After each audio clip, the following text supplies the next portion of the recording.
दोस्तों अगर आप CSC आईडी आपके पास है और आप आधार सेवा केंद्र लेना चाहते हैं, यहाँ पे देख सकते हैं कि डेमोग्राफी अपडेट यहाँ पे आपको UCL आईडी मिलती है। UCL आईडी से आप आधार कार्ड में अपडेट का काम कर सकते हैं। जैसे कि आपके आधार का किसी भी कस्टमर के आधार कार्ड में मोबाइल नंबर लिंक नहीं है तो आप उसका मोबाइल नंबर लिंक नहीं कर सकते हैं। उसके बाद आधार कार्ड में एड्रेस अपडेट कर सकते हैं, उसके बाद नाम अपडेट कर सकते हैं, जेंडर अपडेट कर सकते हैं और भी बहुत सारे अपडेट का काम जो होता है वो आप कर सकते हैं। लेकिन दोस्तों अगर आप किसी भी अपडेट करने के लिए आपके पास आईडी होना जरूरी है, UCL का आईडी होना जरूरी है, तब आपको ये सब काम करने की अथॉरिटी मिलती है। तो दोस्तों आपको सबसे पहले आपके पास होना चाहिए एक CSC आईडी। अगर आपके पास CSC आईडी नहीं है तो सबसे पहले आपको CSC का रजिस्ट्रेशन करना पड़ेगा।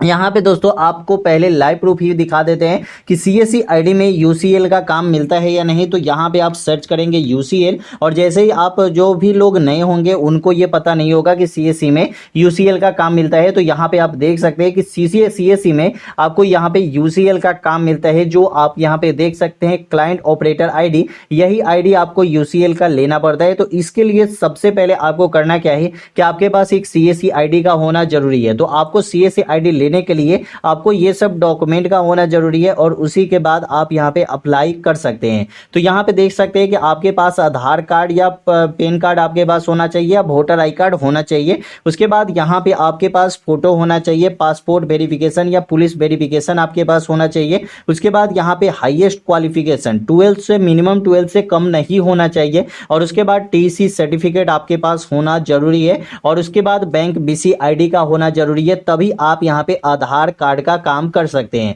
ऐसे तो अगर आप CSC आईडी लेना चाहते हैं तो सिर्फ आपको TC सर्टिफिकेट से भी CSC की आईडी मिल जाएगी। लेकिन वही अगर आप आधार का काम लेना चाहते हैं, आधार कार्ड अपडेट का काम लेना चाहते हैं, तो यहाँ पे आपके पास यहाँ पे BC सर्टिफिकेट का होना जरूरी है। बैंक BC सर्टिफिकेट जो IIBF से आपको मिलता है। जैसे कि यहाँ पे देख सकते हैं IIBF के ऑफिशियल वेबसाइट पे आ चुके हैं और यहीं से आप यहाँ पे अप्लाई करेंगे। तो ठीक है, तो यहाँ पे अप्लाई करने का पूरा प्रोसेस यहाँ पे दिया गया है कि यहाँ पे आप रजिस्ट्रेशन कैसे कर सकते हैं। तो रजिस्टर्ड योर मतलब यहाँ पे आप रजिस्ट्रेशन कर सकते हैं। तो रजिस्ट्रेशन करने के बाद कितना चार्ज लगता है, कितना दिन में आपको सर्टिफिकेट मिलेगा, कहां आपको यहां पे मतलब एग्जाम देना पड़ेगा, ये सब कुछ आपको यहां पे बताया गया है। ठीक है, अब दोस्तों यहां से अगर आप आईडी मतलब सर्टिफिकेट ले लेते हैं तो सर्टिफिकेट लेने के बाद यहां से आपको CSC में रजिस्ट्रेशन करना पड़ता है। तो यहां पे जब नीचे आएंगे तो यहां पे आई हैव एग्री पे क्लिक करेंगे और गेट स्टार्ट पे क्लिक करेंगे तो देख सकते हैं कि यहां पे आपसे TC का सर्टिफिकेट नंबर आपसे मांगा जा रहा है। TC सर्टिफिकेट नंबर आप देंगे तो यहां पे BF BC सर्टिफिकेट जो IIBF का सर्टिफिकेट आपने लिया है वो सर्टिफिकेट नंबर आपको यहां पे देना पड़ेगा और ये दोनों आपको अपलोड भी करना पड़ता है।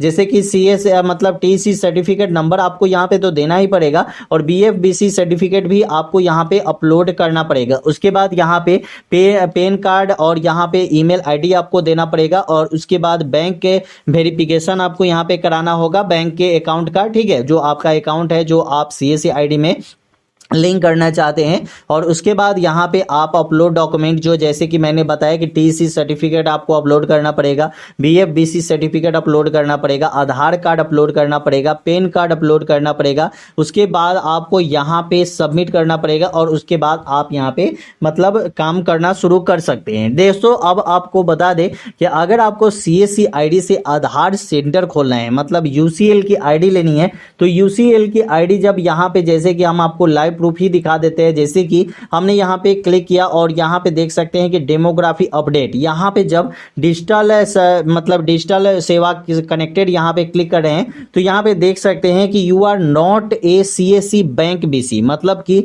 हम यहाँ पे बैंकिंग कॉरेस्पॉन्डेंट मतलब बैंक BC यहाँ पे हम नहीं है। ठीक है, तो यहाँ पे दे रहा है कि kindly contact your district of banking team मतलब कि हमें यहाँ पे किनसे कनेक्ट करना पड़ेगा तो बैंकिंग टीम से कनेक्ट करना पड़ेगा। तो सबसे पहले आपके पास एक बैंक की आईडी होनी जरूरी है। जैसे कि मतलब ICICI हो गया, ठीक है, एक्सिस बैंक हो गया या किसी भी बैंक का हमारे पास CSP का होना जरूरी है। जैसे कि जो CSC से मिलता है वो मतलब बैंकिंग आईडी हमारे पास होना जरूरी है। तो दोस्तों यहाँ पे आपको गूगल पे जाना है और यहाँ पे सर्च करना है CSC बैंकिंग। ठीक है, जब दोस्तों यहाँ पे CSC बैंकिंग सर्च करेंगे तो यहाँ पे आपको ऑप्शन मिल जाता है CSC ई गवर्नमेंट सर्विस और एक्सिस बैंक। ठीक है, पंजाब नेशनल बैंक, ऐसे बहुत सारे ऑप्शन आपको मिल जाते हैं। यहाँ पे दोस्तों जब आप क्लिक करते हैं, जैसे कि डिस्ट्रिक्ट मैनेजर से भी आप बात यहाँ से कर सकते हैं, ठीक है। तो यहाँ पे स्टेट बैंक की भी आईडी आप यहाँ पे ले सकते हैं। उसके बाद यहाँ पे CSC ई गवर्नमेंट, यहाँ पे क्लिक करते हैं तो CSC की ऑफिशियल यहाँ पे देख सकते हैं, ठीक है। यहाँ पे अगर आप यस पे क्लिक करते हैं तो यहाँ पे क्लिक करेंगे, सबमिट पे क्लिक करेंगे तो यहाँ पे आपसे पूछा जा रहा है कि IDBI बैंक में आप CBC रजिस्ट्रेशन करना चाहते हैं, यू आर नॉट इंटरेस्टेड, यहाँ पे आपसे पूछा जा रहा है कि यहाँ पे करना है, तो यहाँ पे क्लिक करेंगे तो यहाँ पे आपको बैंक मित्र ID आपको लेना पड़ेगा। तो यहाँ पे क्लिक हियर पे क्लिक करेंगे तो अभी इसका सर्वर डाउन है, अभी आप यहाँ पे अप्लाई नहीं कर सकते। मतलब कि यहाँ पे अगर आप CSC से UCL का रजिस्ट्रेशन करना चाहते हैं तो फिलहाल में अभी CSC से UCL का रजिस्ट्रेशन नहीं हो रहा है। तो अगर आप चाहते हैं आधार कार्ड में अपडेट का काम करना तो अभी आप CSC से आधार कार्ड में अपडेट का काम नहीं कर सकते, क्योंकि दोस्तों आपके पास BC बैंकिंग की आईडी होनी चाहिए। अगर आपके पास ये सर्टिफिकेट भी है, जैसे कि IIBF का भी सर्टिफिकेट है और आपने CSC की आईडी भी आपके पास है, जैसे कि मेरे पास यहाँ पे CSC की आईडी है, तो यहाँ पे हम यहाँ पे UCL सर्च करते हैं, यहाँ पे हमें क्लाइंट ऑपरेटर आईडी हमसे मांगा जाता है। मतलब कि जब आप CSC से UCL की आईडी ले लेते हैं तो आपको एक क्लाइंट ऑपरेटर आईडी मिलता है, तो वो आईडी आप डालेंगे और यहाँ पे कस्टमर मोबाइल नंबर आप यहाँ पे डालेंगे। यहाँ पे आपको 50 रुपए ही पे करना पड़ेगा, उसके बाद भी आपको यहाँ पे कमीशन मिलता है, ठीक है। तो दोस्तों CSC में बहुत सारे काम मिलते हैं। एक तो आधार का काम आपको यहाँ पे मिल ही जाएगा, जब आपके पास ये सब डॉक्यूमेंट आपके पास रहेगा तो आधार का काम आपको मिल जाएगा। लेकिन दोस्तों उसके बाद भी और भी बहुत सारे काम यहाँ पे CSC में आपको मिल जाते हैं। तो जिन लोगों भाई ने CSC का आईडी नहीं लिया है तो वो CSC की आईडी ले ले और उसके बाद आधार की आईडी ले ले। आधार में आपको बहुत सारे वर्क मिल जाएंगे, जैसे कि आप यहाँ पे नाम अपडेट कर सकते हैं, डेट ऑफ बर्थ अपडेट कर सकते हैं, मोबाइल नंबर अपडेट कर सकते हैं, ईमेल आईडी अपडेट कर सकते हैं, जेंडर अपडेट कर सकते हैं। ये सब काम आपको यहाँ पे मिल जाता है, ठीक है। उसके बाद दोस्तों बात करते हैं तो यहाँ पे किसान रजिस्ट्रेशन आप CSC की आईडी से कर सकते हैं। जितने भी सर्विस पूरे इंडिया में आते हैं वो सभी सर्विस आपको यहाँ पे CSC में मिल जाते हैं। यहाँ से आप रेलवे टिकट बुकिंग कर सकते हैं, होटल टिकट बुकिंग कर सकते हैं, फ्लाइट टिकट बुकिंग कर सकते हैं और यहाँ पे आपको कमीशन भी सभी में आपको मिलता है। मतलब जितने भी काम यहाँ पे करते हैं उसमें कमीशन मिल जाएगा। यहाँ पे लोन का काम आपको मिल जाता है, फी पेमेंट का काम मिल जाता है, एजुकेशन से रिलेटेड काम मिल जाता है, हेल्थ से रिलेटेड काम मिल जाता है, गैस से रिलेटेड काम मिल जाता है, पेंशन आप यहाँ पे ई लाभार्थी के तहत आप पेंशन के लिए किसी भी कस्टमर का आप अप्लाई कर सकते हैं। वृद्धा पेंशन हो गया, ठीक है, वृद्धा पेंशन हो गया, विधवा पेंशन हो गया और भी बहुत सारे पेंशन होते हैं, वो सभी काम यहाँ पे कर सकते हैं। मतलब कि यहाँ पे आपको बहुत सारे सर्विस यहाँ पे